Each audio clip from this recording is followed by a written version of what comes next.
Today, our Central Division Frenemy series continues with a look at the Minnesota Wild. Will that Minnesota Cup window be cracked open this year? Plus, on the heels of the Predators racking up a lot of dead cap this offseason, do the Wild regret buying out Ryan Suter and Zach Parise a couple of years ago? We'll dive into that today on the Locked On Predators podcast.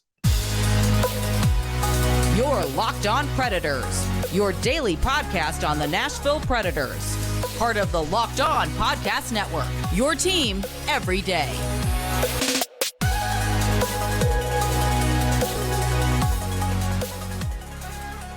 Welcome to a special crossover edition of Locked On Predators and Locked On Wild. Thank you for making each of our shows your first listens of the day. Both Locked On Preds and Locked On Wild are your free daily hockey podcast available wherever you get your podcasts and on YouTube. Also part of the Locked On Podcast Network, your team every day. I'm Nick Morgan from Locked On Predators. I am joined by my big boy to my Andre 3000, Seth Toupal from Locked On Wild. Seth, welcome, my friend. Good to be here and good to be that much closer to the start of the regular season where we can finally see all these Central Division opponents start butting heads and try to figure out who is going to hoist the Stanley Cup this season and who is going to try to one-up the last year's team in terms of celebrating with it.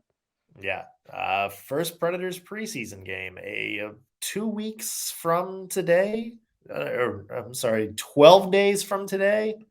So, yeah, we're right there in terms of actual hockey. And it seems like it's going to be kind of an interesting preseason for both the Preds and Wild. Because, Seth, these are two teams who had quite busy off seasons, maybe for a little bit different reasons. But, you know, the Wild, of course, losing some guys like Matthew Dumba, John Klingberg, who you brought over at the deadline, Gustav Nyquist. And it seems like that, you know, rotating door of supporting cast behind Kirill Kaprizov and company just keeps on rolling a little bit. Yeah, it was interesting, more so for the departures than the incoming players, because you had John Klingberg, Gustav Nyquist, you had Matt Dumba, you had Sam Steele. All those guys depart, and they did fill important roles to varying degrees. And so it's not going to be super easy to fill those spots. Ryan Reeves, another guy who left for Toronto, and Bill Guerin still finds a way to plug up pretty much all of those holes. He trades for Pat Maroon for basically like a quarter that he found on the sidewalk, and he's able to throw Brock Faber into Matt Dumba's spot in the lineup. There really are few question marks for this team as we get set for the season, and it's more so just like we're keeping the bands together and we're just going to roll with this group as long as we can, as long as they're still competitive. And so this is going to be a real test for this team this year to see if they can do what they did last year, which was win without scoring a ton of goals. Can they do that again this year? It remains to be seen.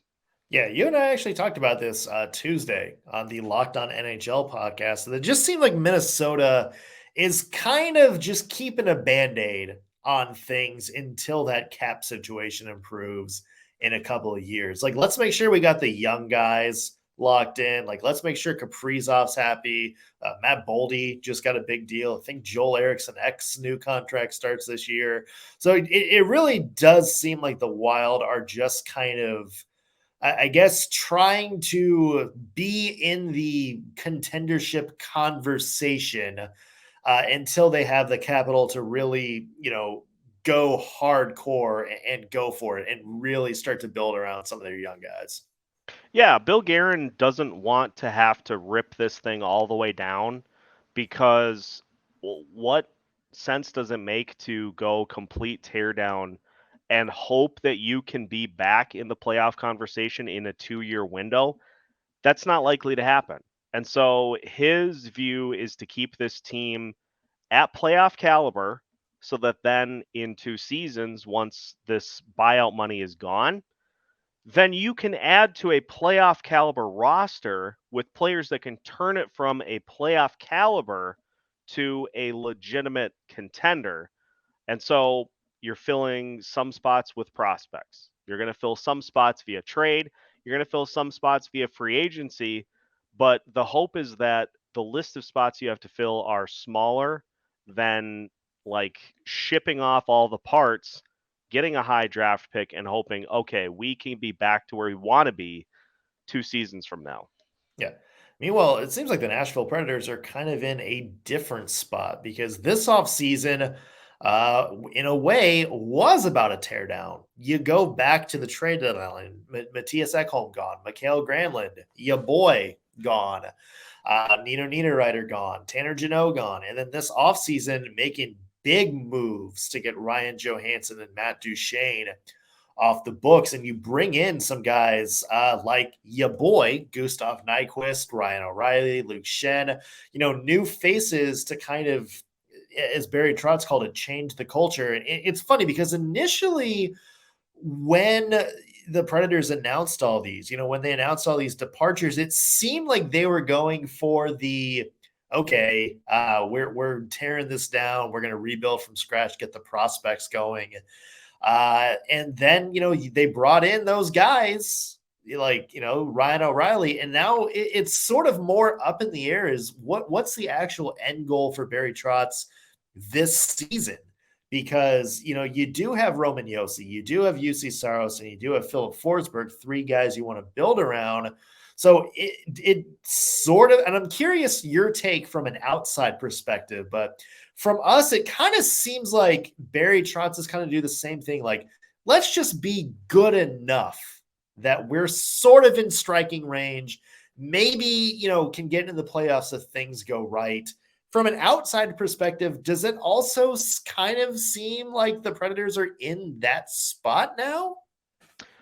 It is interesting because I think the most glaring thing about what happened last year for Nashville was just the amount of pressure that Juuse Saros faced on a daily basis. I think we've discussed this on the national show a couple of times, and like, how did this guy not win the Vezina for the amount of attack that he faced on a daily basis? And so if you're Barry Trotz, you look at that and you say, well, we can't do that again.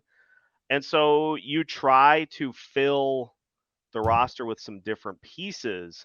But for me, it's all about like net positive. So you have a roster last year and you had all these guys that they get rid of. And so you maybe come down to like here. You add the players to the mix to fill those spots. Did they come back up? That's going to be interesting to see. It's a hard roster to visualize at this point. I'm gonna need to see it on the ice to kind of figure out what the heck the Predators look like, which I'm sure you're in agreement on that take. But I applaud Barry Trotz for kind of trying to go about it a different way because I don't think there's any way that what happened last year can be acceptable to just happen again. No. And it's interesting because new head coach Andrew Burnett, usually when you have prospects coming up through the system or you bring in, a free agent, like the coaches, still there, you can kind of be like, okay, like we envision this guy playing here. This prospect's kind of ready to jump into this spot. But for the Preds, we really don't know because we don't know how Andrew Burnett is going to kind of use everybody. A strategy that may have really benefited somebody like Tommy Novak last year for the Preds, maybe it doesn't gel as well for somebody like Andrew Burnett, who's more of a, kind of a run and gun all out offense style.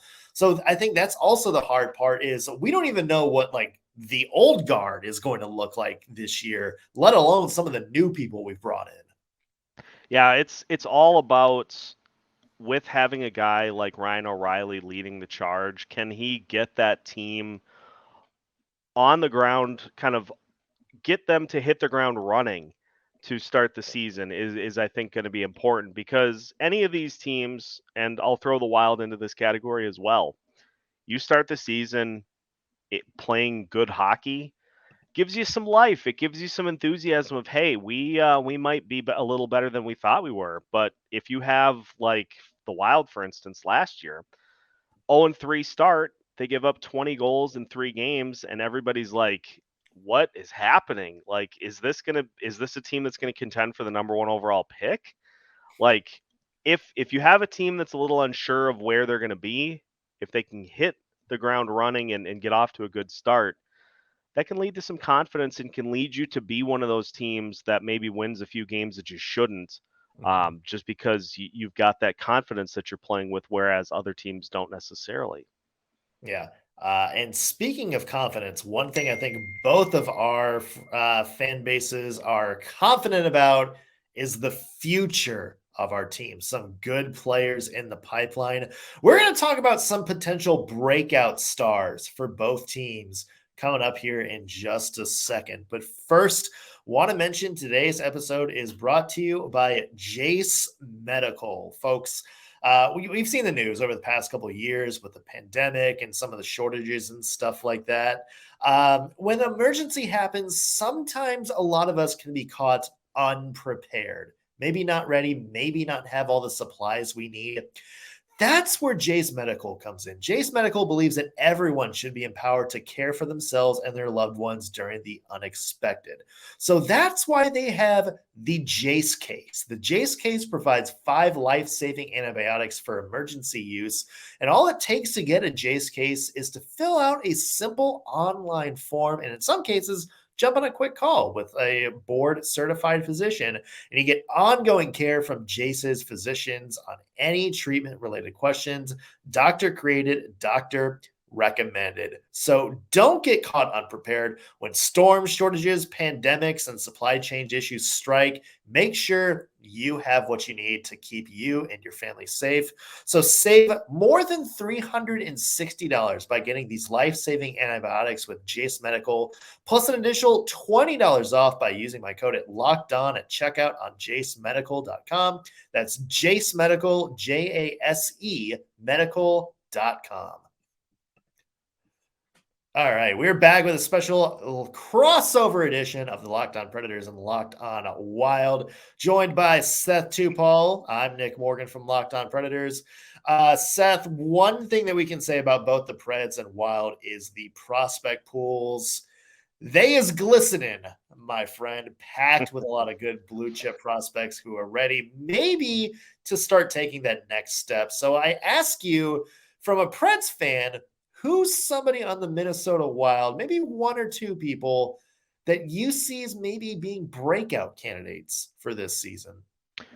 Well, I think one that will draw a lot of attention is Brock Faber, who got his start last year, like the last week of the season after the Gopher season was finished. He stepped in, and a big thing with a lot of young NHL players is, do they look the part? He looked more than the part in the games that he played down the stretch, and then in the postseason against the Dallas Stars, had maybe the play of the series, where in the game 1 triple overtime thriller, he was able to get his puck on his stick on a puck and deflect it away from the net in a situation in which I think Dallas had an odd man rush at that point. And so he was able to deflect a puck away from the net to keep the game tied. And it was just the most absurd thing you will see from like a 10-year vet, let alone a rookie who is starting his first games at the NHL level. He will be paired most likely with Jonas Brodin, who is a fantastic defenseman. And so even if there are some jitters for Brock Faber, Jonas Brodin has worked with several defensemen who are not exactly elite on the defensive side of the ice.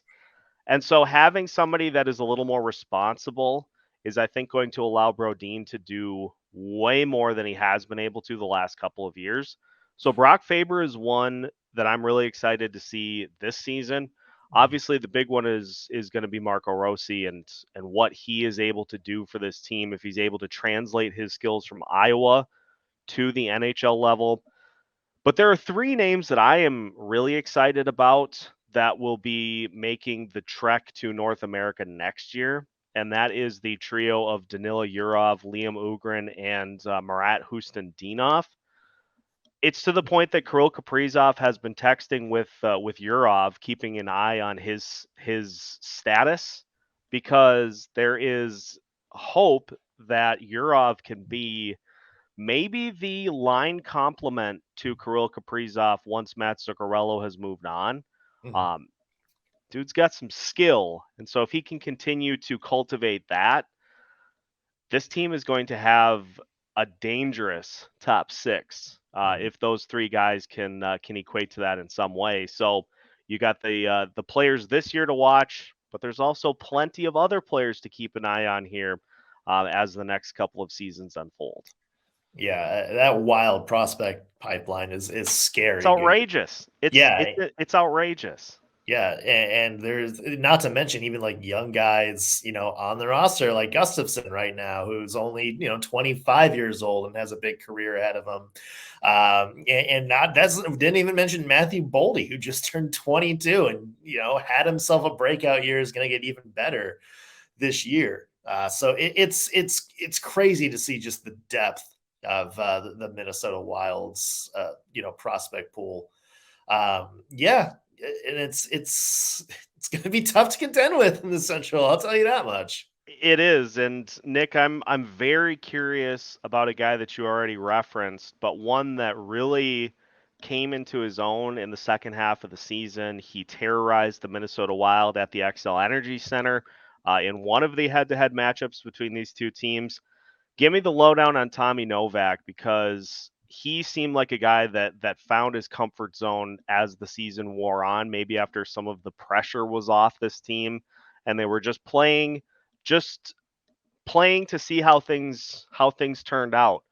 He had a fantastic year, and I'm guessing that you guys are very excited to see what he has in store going forward. Yeah, Tommy Novak is a 26-year-old that is just starting to get his feet wet in the NHL. He's had kind of a wild story, to get here. Of course, as a Golden Gopher, was injured a little bit in college, and I think that kind of set him back a little bit. Made his NHL debut 2 seasons ago, got off to a hard start, and was kind of, just kind of like, you didn't really see that much out of him. So he went back to Milwaukee, and there's a lot of us that thought, okay, that's probably the last we're going to see of Tommy Novak for a while. Nobody really batted an eye when he was called up to the team again, sort of, just before Christmas time. And then homeboy went off. And it's crazy. He jumped in to a top 6 role, played on that top line, and looked like he'd been playing there his entire career. Looked like a blue chip prospect just hitting his mark. 43 points in 51 games on what was ultimately a very bad Nashville Predators team. That's actually a pretty good bottom line for a guy who spent half of his season in the AHL. You put that towards an 82-game pace, that's right around 64, 65 points, for a guy that started the season in the AHL. The big question is, can he do it again? Like, I think that's the biggest thing. You look at his shooting percentage, 18.3%. Part of you is wondering, like, okay, maybe there was some good fortune involved. But you watch his play, and he's such a headsy player. He knows how to get to the net. He takes the puck. He doesn't, stall out, kind of waiting on the outside. He crashes the net, forces the defense to make a play, opens some things up.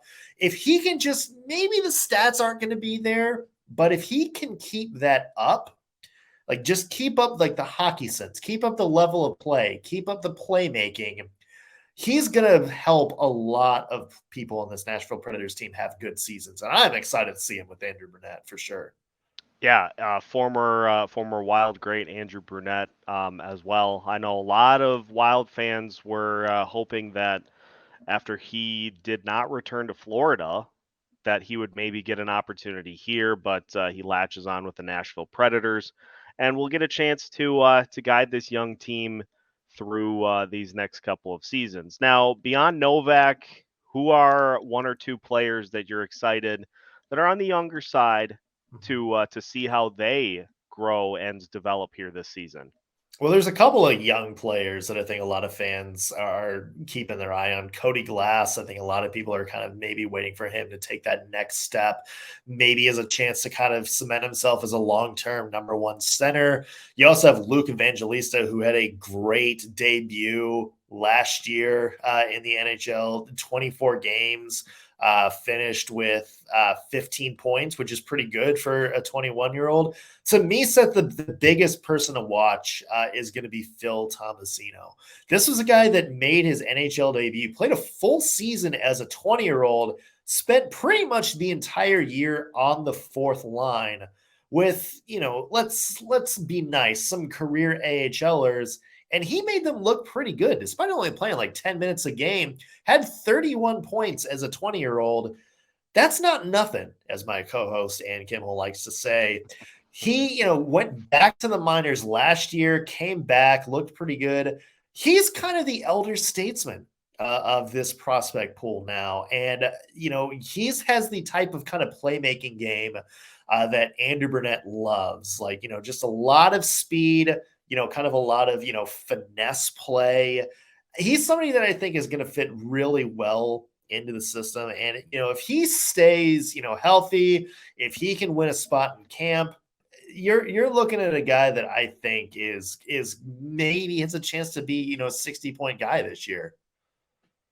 Well, it sounds as though the future is in good hands for the Nashville Predators, but we're going to finish, of course, by not talking about the future, but the past, because these two teams have no shortage of money on the books from players that are no longer on the team. And so, Nick, we're going to finish with a segment that you titled Buyer's Remorse, Buyout Remorse. Buyout Remorse. As we finish today's episode of Locked On Wild and Locked On Predators after this. All right. Thank you for joining our special crossover episode between the Locked On Preds and Locked On Wild.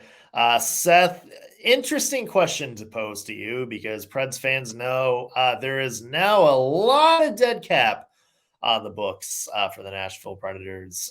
You got Ryan Johansen, $4 million retained. You got some money retained on Matthias Ekholm. And then you had the somewhat surprising Matt Duchene contract buyout last year. That is a big old chunk of change. And then, hey, also remember Kyle Turris? His buyout is still on the books for the Nashville Predators. So the Predators are facing a situation in a couple of years where they have as much as $12 million in dead cap coming up. I bring this up, Seth, because the Minnesota Wild also have some dead cap to deal with. Of course, over the past couple of years, we've heard of the buyouts for both Zach Parise and Ryan Suter. Together, about $14 million worth of dead cap for the next 2 years. So I have to ask, Seth, looking back, we talked about maybe the Wild not being able to kind of build like they want, at least right now. You look back at those big buyouts for Parise and Suter. And I have to ask, is it worth it? Or do you wish maybe the Wild had done something different? Well, some news that came out on Monday has reinforced my opinion all along that the buyouts were the right decision because it was reported in Islanders media circuits that Zach Parise is not likely to return to the Islanders this season, which means while he may not be retired, he's not playing this year. And there are a lot of angles to go at these buyouts. The biggest is the fact that the NHL brass conjured up in some back room, some dark back room. They put like the voodoo dolls and everything out, and they conjured up cap recapture penalties out of absolutely nowhere after these contracts were signed, to where it's like, hey, if these players don't make it through the duration of their contract, we're going to slap you with fines that are just going to be, they're just going to be pouring fine money out of your eyeballs. According to Michael Russo, if Zach Parise would have retired last year, he alone would have cost the Wild $9 million in cap recapture penalties that you have to apply to that current roster. This year, add 10 million. It would have cost 19 million alone for Zach Parise had he retired with 1 year left on his deal. And so 19 million is more than both buyouts combined. And so that to me is the sign that this was the right decision all along. And it's just one that Bill Guerin was like, you know what? It's not going to be pleasant. It's going to be very root canal like, but we just got to get it done. And that way, then you don't have the cap recapture penalties that are just a massive pain that you like. It's September 12th today. Could you imagine trying to clear $19 million off of your books before the season started from today? I can't. It doesn't seem fun for an NHL GM to kind of navigate around. I will say that. Yeah, I mean, it's interesting too because for the Predators, it was less of a thing of aging. Like you and I have both talked like Matt Duchene still got something to give a team, and it feels like if you're the Nashville Predators, like there might have been a better way kind of around that. But it speaks volumes that Barry Trotz was like, no, like we are getting this contract off our books, even though maybe financially it doesn't make sense. It kind of seems like, was that the same way for the Minnesota Wild? Like they were just desperate, to do something other than the Parise and Suter show that, not even from a financial standpoint, but just from a team standpoint, that was the right move. Yeah, and there were reports of the fact that Suter to a large extent, Parise to a lesser extent, basically ran the team while they were here in Minnesota. They dictated where practices were held closer to their residence. I know Suter in particular looked at his time on ice and was not particularly pleased if he didn't hit particular thresholds in that area, especially on the power play. And so I think Bill Guerin came in and just said, enough of this. Like, we're not going to have a team that's run by two players, and whatever it takes to make them not be here, we're just going to do it. And the clubhouse vibe, the room vibe since they left has been exponentially better to the point that you just hear people going out of their way to talk about how much they enjoy playing in Minnesota, how they want to be here. You have players like Ryan Hartman taking exponentially less than he would earn on the free agent market to stay in Minnesota. And I would be shocked if there were other players that didn't do the same that are impending free agents. Just because this is what everybody I think had envisioned when Bill Guerin started, and now it's not toxic, and it's just a much nicer environment to have hockey games going on. Yeah, and not saying it's the same thing between that and the Preds, but it is interesting how many times Barry Trotz used the word, culture, culture, culture, culture when he's talking about some of these off-season moves. So it is very interesting to see kind of how both teams are going to wind up, kind of navigating some of this dead cap over the next couple of years. And, we mentioned earlier, Minnesota has a big, wealth of prospects who conveniently might be ready for a big role as soon as the cap hit comes off the books. Nashville Predators with guys like Joakim Kemell and Matthew Wood in the pipeline now, maybe they're looking and hoping for the same thing. Seth, it's been a pleasure, my friend. Let us know, let the Preds fans know where they can find your work. You can follow my A+ sports takes on X at Seth Toups. Also, make sure to follow Locked on Wild on all of your favorite social media platforms. You can follow the podcast on YouTube and on your favorite podcast platforms as well. We've got some things that will be happening. That's about the only way I can describe it. Some things that are going to be happening on the interactive side with Locked on Wild. You'll want to make sure that you follow all of those different social media platforms. We'll see you then. We're 2 weeks away from preseason hockey. It's finally here. Yeah. You can find me at _ NS Morgan. Listen to the Locked On Predators podcast every day on whatever platform you use for podcasting, or watch us on YouTube. We got some good preseason content coming out here in the next couple of weeks. You can also find my work at penaltyboxradio.com if you want to know more about the Preds. Thank you for joining us for this crossover edition of Locked On Preds and Locked On Wild. For Seth Toupal, I'm Nick Morgan. Thanks for making us your first listen of the day. Each of us will be back later with some new shows. See you then.